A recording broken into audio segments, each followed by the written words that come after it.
माढ्यातील अंजन गावात महापुरुषांचा पुतळा बसवण्यावरनं वाद सुरू आहे। पोलिसांकडून बॅरिकेडिंग करण्यात आले आणि बाहेरच्या नागरिकांना प्रवेशास मज्जाव करण्यात आलेला आहे। दोन्ही बाजूंना पोलिसांनी बॅरिकेड लावून प्रवेश रोखलाय। लक्ष्मण हाके ठिय्या मांडून बसलेले आहेत आणि त्या ठिकाणी इतर नागरिकांना प्रवेश करण्यास मनाई करण्यात आली आहे। पोलिसांनी बॅरिकेडिंग केलंय।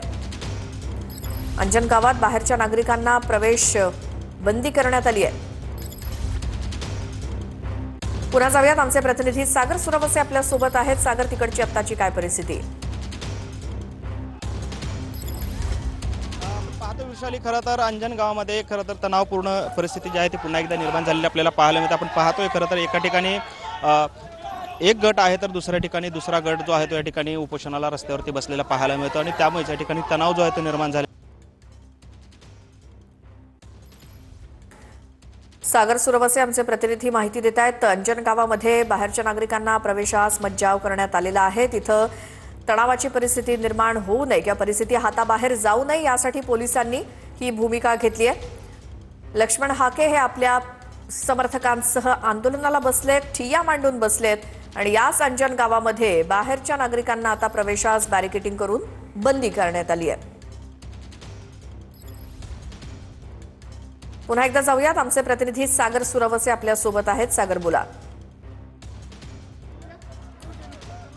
आपण पाहतोय खरं तर विशाली की या ठिकाणी गावामध्ये पुन्हा एकदा तणावाची परिस्थिती जी आहे ती निर्माण झालेली आपल्याला पाहायला मिळते। ज्या ठिकाणी खरं तर हे रस्त्यावरती लक्ष्मण हाके जे आहेत यांनी ठिय्या मांडलेला आहे कालपासून, त्या ठिकाणी छत तयार करण्याचं काम जे आहे ते कार्यकर्त्यांकडून केलं जात होतं। मात्र त्याला आता दुसऱ्या गटाने जो आहे तो तीव्र विरोध दर्शवलेला आहे आणि आपण पाहतोय दोन्ही गट पुन्हा एकदा एकमेकांच्या आमने-सामने आता उभे ठाकलेले चित्र आपल्याला पाहायला मिळतं। या ठिकाणी या दुसऱ्या गटाकडून हे छत मारण्याला जो आहे तो तीव्र विरोध होताना आपल्याला पाहायला मिळते। कारण हे जे उपोषण आहे किंवा हे जे रस्त्यावर ठिय्या जो दिलेला आहे तो बेकायदेशीर आहे, कोणती परवानगी जी आहे ती घेतलेली नाही, त्यामुळेच आमचा त्याला विरोध आहे अशी भूमिका जी आहे ती दुसऱ्या गटाकडून घेतलेली आपल्याला पाहायला मिळतं। आपण पाहतोय खरं तर तणावाची परिस्थिती या ठिकाणी निर्माण झालेली आहे आणि पोलिसांनी संपूर्ण या गावामध्ये जो आहे त्या छावणीचं स्वरूप या गावाला आलेलं आहे आणि या ठिकाणी मज्जाव जो आहे कार्यकर्त्यांना करता आहेत। काही वेळापूर्वी या ठिकाणी दोन्ही बाजूचे कार्यकर्ते आमने सामने आलेले होते, घोषणाबाजी सुरू होती, त्यामुळेच या ठिकाणी तणाव पुन्हा एकदा निर्माण झाला।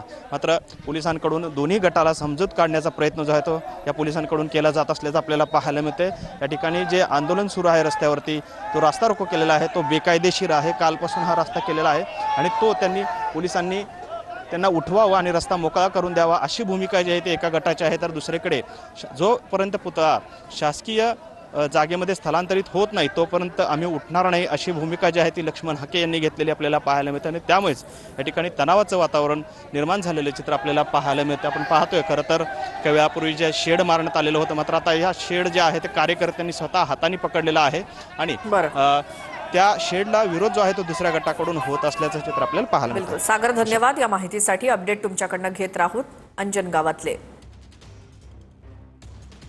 काय नक्की भूमिका आहे? तुम्ही आता इथे पुन्हा एकदा जमलेले आहात, काय भूमिका आहे? अहो, शिवरायाचा महाराष्ट्र आहे हा। ज्या राजानं महाराष्ट्र राज्य घडवलं त्याच राजाच्या पुतळ्याला विरोध करणे ही दुर्दैवी बाब आहे। अत्यंत डिपार्टमेंट पूर्णपणे आम्हाला सहकार्य करत नाही। मराठ्याच्या माणसाला मारले, फक्त मराठ्याच्या माणसाला मारहाण करायची आणि दमदाटी करायची आणि बिगर परवानाची उपोषणाला बसली ती त्यांच्या रस्ता रोको केला, त्यांना सहकार्य करते ती। पोलीस प्रशासन आमच्यावर अन्याय करते। हे प्रशासनानं दबावपोटी 144 कलम लागू झाले म्हणते ती। 144 कलम झाले तर 5 माणसावर थांबता येत नाही। ती हाके कालच्यापासून येऊन रस्त्यावर बसलाय रात्रभर। आमच्या विद्यार्थ्यांच्या गोरगरीब विद्यार्थ्यांचं शाळेचं नुकसान व्हायला लागले। नुकसान प्रशासन देणार आहे भरून? नाही ना देणार। रस्ता चालू करावा। कॅमेरामॅन विनोद उमनाबादकर सह सागर सुरवसे, TV9 मराठी, अंजनगाव, माढा, सोलापूर। आता माढ्यातल्या अंजन गावामध्ये लक्ष्मण हाकेंनी ठिय्या मांडलाय। पुतळा शासकीय जागेत स्थलांतरित जोपर्यंत होत नाही तोपर्यंत ठिय्या देणार असल्याचं हाकेंनी म्हटलंय। पुतळ्याच्या जागेसाठी मोजणी देखील होऊ देणार नाही। प्रशासनाचे कर्मचारी रात्री 12 वाजता मोजणीसाठी आले होते। सोलापूरच्या माढ्यात अंजन गावात महापुरुषांचा पुतळा बसवण्यावरनं वाद सुरू आहे। सोलापूरच्या अंजन गावातील आंदोलकांची लक्ष्मण हाकेंनी भेट घेतली।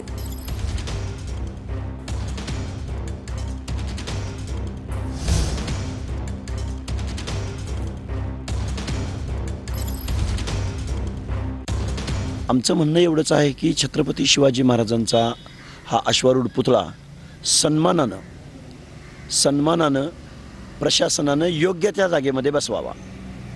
आमचा छत्रपती शिवाजी महाराजांच्या पुतळ्याला विरोध नाही, तर त्यांनी जे स्थळ निवडले, जी जागा निवडली, जे मंदिराचं प्रवेशद्वार निवडले, हे धनगर समाजाच्या मनामध्ये दहशत निर्माण करणार आहे. कारण प्रवेशद्वारावरती छत्रपती शिवाजी महाराजांचा पुतळा, त्याच्या मागचं झाड, कारण जिथं पुतळा बसवला आहे तिथं हे पालखी मार्गाचं ठिकाण आहे.